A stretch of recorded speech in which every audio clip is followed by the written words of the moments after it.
Bikram yoga and biohacking our breath. In Bikram, we use our noses to breathe, and this is a hailed practice for Bikram yogis and all styles of yoga. So looking into more recent science proving why this is a good idea, especially in current global situation, is nitric oxide. Discovered in 1998, Dr. Ignarro was awarded the Nobel Prize in medicine for discovering NO in the human body and many of its health and healing protective properties. Viagra works by boosting nitric oxide in the erectile tissue. So that's how Viagra works, increasing nitric oxide, which increases blood flow. You get engorgement of erectile function, which is mediated by nitric oxide. Stay with me here. So nitric oxide is made by endothelial cells, which are a single layer of cells that line all the blood vessels in our bodies. We have roughly 100,000 miles of arteries, veins, and capillaries, and every one of those is lined on the inside with endothelial cells. In other words, between the blood and the other part of the arteries and veins, that single lining is called the endothelium, which make nitric oxide. We have roughly about 1 trillion endothelial cells. Each one should be making nitric oxide all the time. So how does breathing through your nose impact the production of nitric oxide? This is good stuff. Inhaling through your nose, this is a quote by Dr. Ignarro. Inhaling through your nose has been hailed as important by yogis for hundreds, if not thousands of years.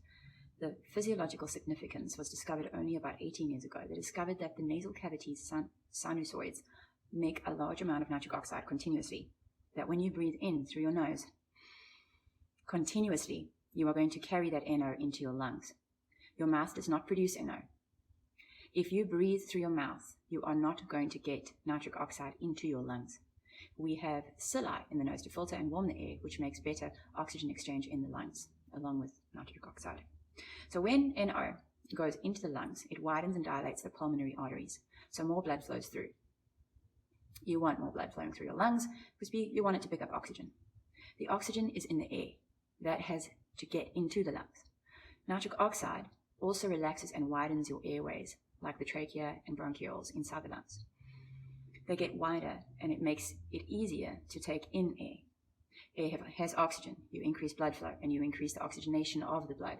So when the oxygenated blood leaves your lungs, it goes to the rest of your body. Nitric oxide has antimicrobial effects. Nitric oxide can kill bacteria, parasites, and viruses. In Bikram yoga, we're using our nose to breathe all the time while being challenged strength-wise with flexibility and the hatha technique of tourniquet in savasana as our circulatory system returns to normal with the help of our respiratory system. The mechanisms of the body and the systems of the body don't get injured in isolation, and they don't heal in isolation.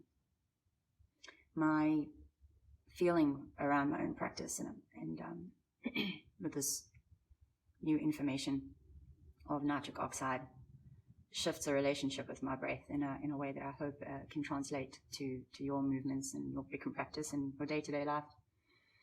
Nitric oxide production in the lungs allows blood flow to the lungs, preventing thrombosis in the lungs. And I'll finish it off with a quote by Dr. Ignarro. Science is a bunch of proven facts. You don't need clinical trials for this to make sense. Namaste.